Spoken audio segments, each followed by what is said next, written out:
Yeah, so I ended up going to Dallas because I knew Luka since he was, 15, 16, and we was training. Oh, so you knew Luka prior to that? Yeah, I knew.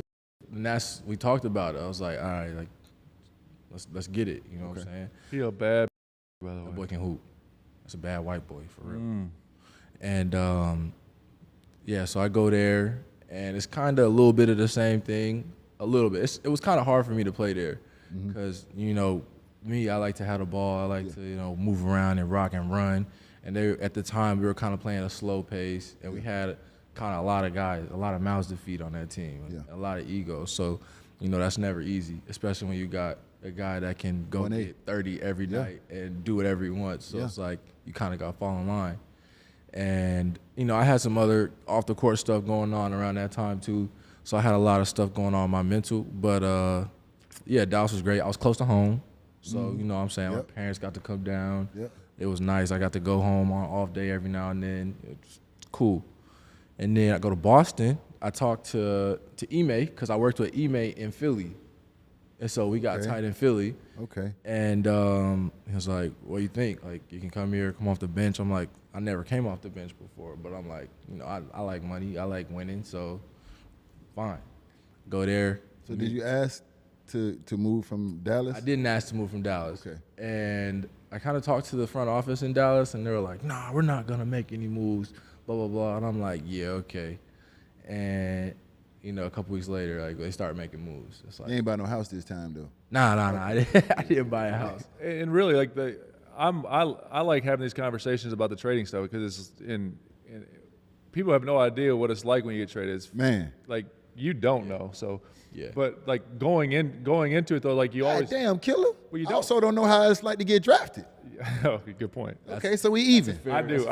Even. I'll tell you all about it. Damn. Wow. See that shit, America? Shots have been fired.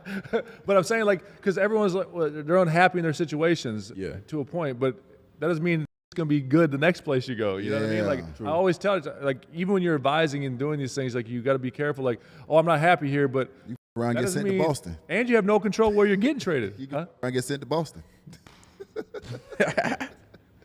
Hey, by the way, Boston, he will be in town next week, Boston. Ooh-wee. And what? Nothing. Okay. I got you. Ooh-wee. I go to jail first. Come with that if you want to. I'll be in jail in Boston. I don't want that. Yeah. Everyone calm down. Nobody wants with that. that. Nobody wants that. Hey, but before we move on to that, I got because you brought him up with the NBA Finals coming up. Luka. Yeah. Who you got? Ooh, cut straight to it, huh? Luka. Who you got? Straight to it, huh? We'll get back to your Boston story in a minute. Who you got? Oh, this is gonna lead to the Boston stories. I'm probably take Boston. You got Boston. Ooh. Yeah. God damn it, Jay Rich. Why? I don't really care. I want to know I don't why. have a preference. So this No. non-biased. Yeah, this is a very Yeah. non-biased. It's just what you see on the floor. Yeah, like So why? I just feel like Boston across the board, man. Like across the board, if you line it up, they have a few more positive matchups. You know what I'm saying? Dallas a great team. They have great players. They have Luka, Kyrie, who are having a all-universe season. You know what I'm saying? But defensively and in transition and when it really comes down to it, I think Boston has the guys. And KP's coming back, so you know what that's going to do to the floor. Yeah, but they're going to switch that. They're going to have to. I think it's going to be a good series, honestly. I have don't to. think it's going to be a wash either way. Who y'all taking? I got Dallas. Why you say that?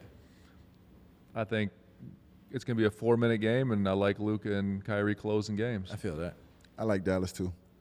I mean, and just offensively, obviously what Luka and Kyrie can do, but I think defensively, it's a lot of pick and rolls. We know how Boston play. There's going to be either a lot of pick and rolls or a lot of isolations, and they can guard both because they can put them in switchable matchups. It's going to really, in my opinion, to come down to, and we it's always said because we are part of the Little 12. Yeah. It's gonna come down to PJs, Yep. Derrick Joneses. Yep. Yeah. Because, in my opinion, Tatum and Brown are excellent basketball players, Yes. obviously. Luka and Kyrie, based on the way they run their offense and the way they do stuff, are going to generate more open shots for the other guys. I feel that. And just because pick and roll. They play in a million pick and rolls, Yes. and they're going to have to put 2 on the ball, and it Yes. starts that roller coaster. Mm-hmm. And once that roller coaster gets to going, those guys are going to be wide open corner shooters and wide up at the rim. Mm-hmm. Are they going to make it? Now, if they don't make the shot, like, because we've talked about it a million times on here, and we've lived it. It's Luka and Kyrie and Tatum and Brown are both going to win you games. Mm-hmm. It's going to be the little 12 that has to win one of those games. Which one's it going to be? And I just feel like they're going to have wide open spot shots in Dallas. I like Dallas winning it in 6 or 7. I feel that. Yeah. That's a good take. I agree. I mean, I think I like Dallas in 6. 6. I like Dallas in 6. Okay. And like I said, it's more so the defense. Both sides are going to be able to score. But defensively, I just think Dallas can switch, match up a little bit more. I think if you put, P.J. Washington on Porzingis, then you take away that player. Mm-hmm. You just switch that. Mm-hmm. You take away that throwback. Because we tried to zone it. Yeah. He's 7'4", Yeah. and he's shooting from 28, 29 feet. It's impossible. So he's 2-3 feet behind the line. no. So trying to close that on a zone, you're never getting to that. Nah. You know what I'm saying? So the best thing you can do is switch that. And I think if you can put a P.J. Washington on him, you can switch that. You can also guard you can also guard Tatum with Derrick Jones Jr. Yep. So I know Tatum likes to ISO on that elbow a lot.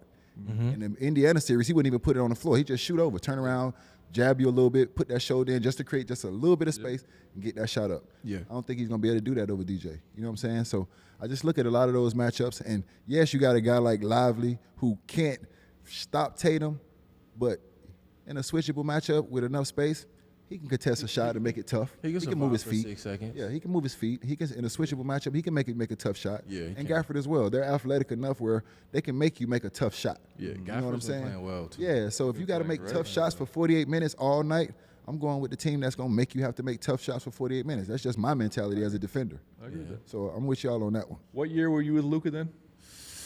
For him. What year was it for him? I want to say Was it his 3? His 3rd year in the league? I think it was 3.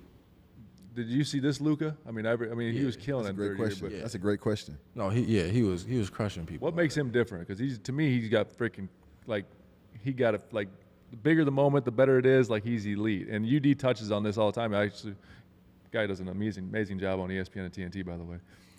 But Good plug. no, he does. He does a great job. And Thank you, sir. he said something. He said something. I try not to listen to him, but I Yeah, listen. I know what you're going to say, and I was right. Say it again. No. And I listened to him, and he was right. He was, in my opinion, he was right. Mm-hmm. Is that the narrative on Luka and Luka teams was it's going to be hard for a ball dominant dude like him to win a championship. Yeah.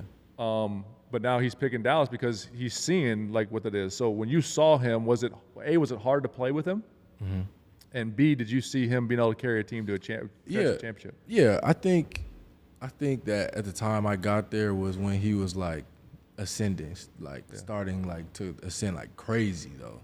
You know what I'm saying? And so I think he was figuring out still like a balance of when to kick it up, when to get off it, and when to get in my bag, you know what I'm saying? And that's for a superstar like him, they get that. They get that leeway, and you kind of got to let him figure it out.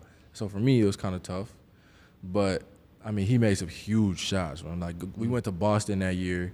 He had like 27 at halftime. At halftime, bro. We walking back to the locker room like, Who's done? Marcus Smart? Yeah, everybody.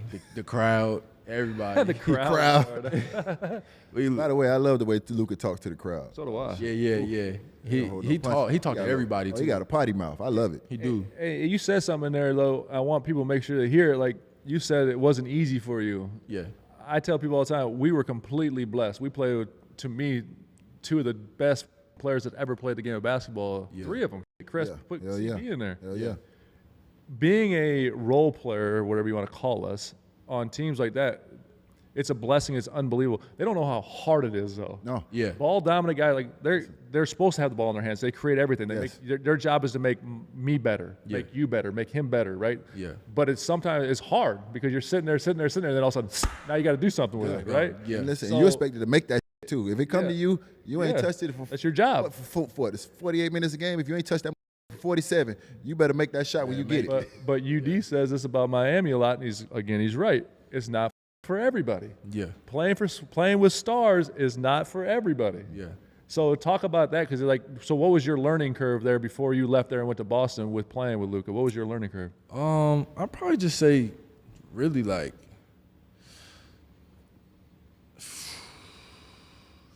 Honestly, probably just keeping your mental in check because that was the year I really like. That was probably my hardest year in the league.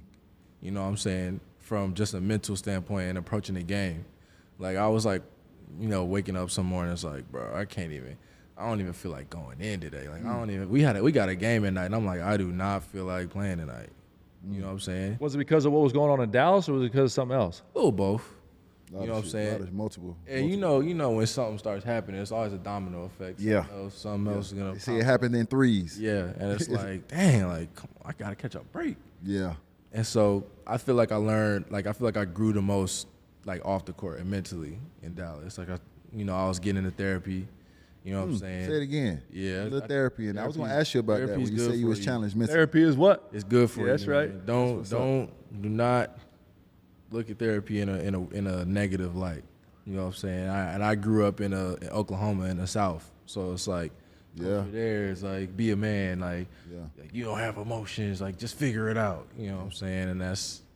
And I grew up in a military household too, so it's like you just kind of like eat it. You know, like it is what it is. So least favorite team to play on?